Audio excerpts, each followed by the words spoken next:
मुख्यमंत्री नायब सैनी ने करनाल में बीजेपी कार्यालय कर्ण कमल में बीजेपी विधानसभा कोर ग्रुप के पदाधिकारियों के साथ बैठक कर चुनावी रणनीति की तैयारी की। रिपोर्ट देखिए।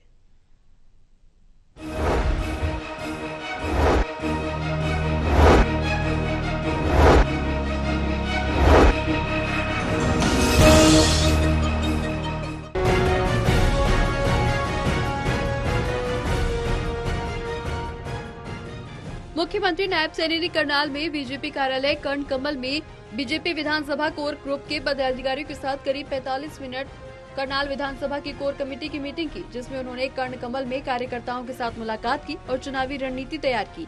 इस दौरान उन्होंने कहा कि करनाल विधानसभा कोर ग्रुप के नेताओं के साथ बैठना हुआ है।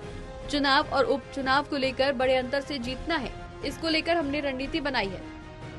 बैठना हुआ था, उनसे बातचीत हुई और जो काम हमारी सरकार ने किए हैं, आदरणीय मनोहर लाल जी ने किए हैं, या कुछ और लोगों की जो बात हमारे सामने आएगी उसको सुन करके, और अभी तो हमारे सामने क्योंकि चुनाव है, इस चुनाव के अंदर उपचुनाव है करनाल का, हमने 10 की 10 लोकसभा की सीटें और ये उपचुनाव बड़े मार्जिन से हम जीते, इसको लेकर के हमने सारी रणनीति योजना बनाई है। दुष्यंत चौटाला पर बोलते हुए उन्होंने कहा कि उन्हें कुछ पता है जो उनसे ही पूछना चाहिए। हमें जीरो टॉलरेंस पर काम करना है। हमारी डबल इंजन की सरकार ने योजनाओं को धरातल पर उतारा है।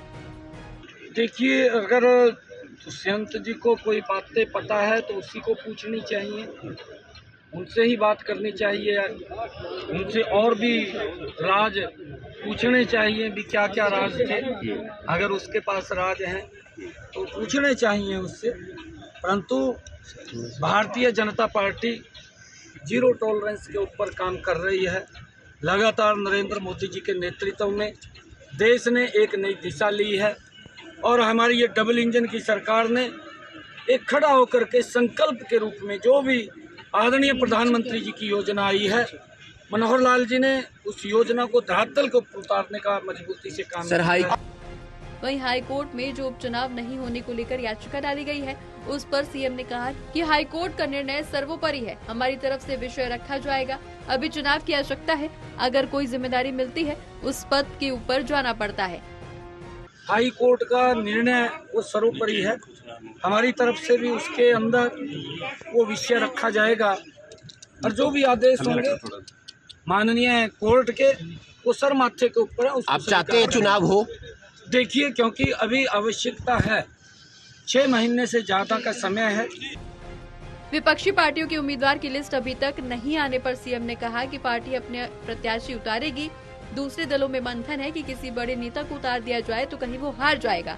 उनमें डर है। पिछले चुनाव में भूपेंद्र हुड्डा को मैदान में उतारा गया था, अब वो भाग रहे हैं। नहीं, देखिए, पार्टियां तो सभी अपने अपने प्रत्याशी उतारेंगी जी, परंतु कहीं न कहीं दूसरे दलों के अंदर इस बात को लेकर के भी मंथन है कि अगर किसी बड़े नेता को उतार दिया वो हार जाएगा। वो देखते हैं कि अपना वजन किसी दूसरे को ऊपर डालें। कुलदीप बिश्नोई की नाराजगी पर सीएम ने कहा कि कुलदीप बिश्नोई वरिष्ठ नेता हैं, कोई नाराज नहीं है। राजस्थान में उन्होंने प्रचार किया, हरियाणा में भी प्रचार करेंगे। मेरी बातचीत होती रहती है। पीएम मोदी ने जो नायब सैनी की पीठ थपथपाई है, उस पर उन्होंने कहा कि मोदी जी ने जो पीठ थपथपाई, मेरे लिए गर्व की बात है कि कोई बड़ा व्यक्ति आशीर्वाद देता है तो और ऊर्जा आती है। प्रदेश अध्यक्ष के बयान पर उन्होंने कहा कि पार्टी तय करेगी कि अध्यक्ष कौन होगा। नहीं, देखिए, कुलदीप बिश्नोई जी नाराज नहीं है, हमारे वरिष्ठ नेता हैं। लगातार पिछले दिनों भी वो जो राजस्थान का चुनाव था, उस चुनाव के अंदर मजबूती से उन्होंने प्रचार किया। अब भी प्रचार हरियाणा के अंदर मजबूती से करेंगे। और कुलदीप बिश्नोई जी भारतीय जनता पार्टी के वरिष्ठ नेता हैं।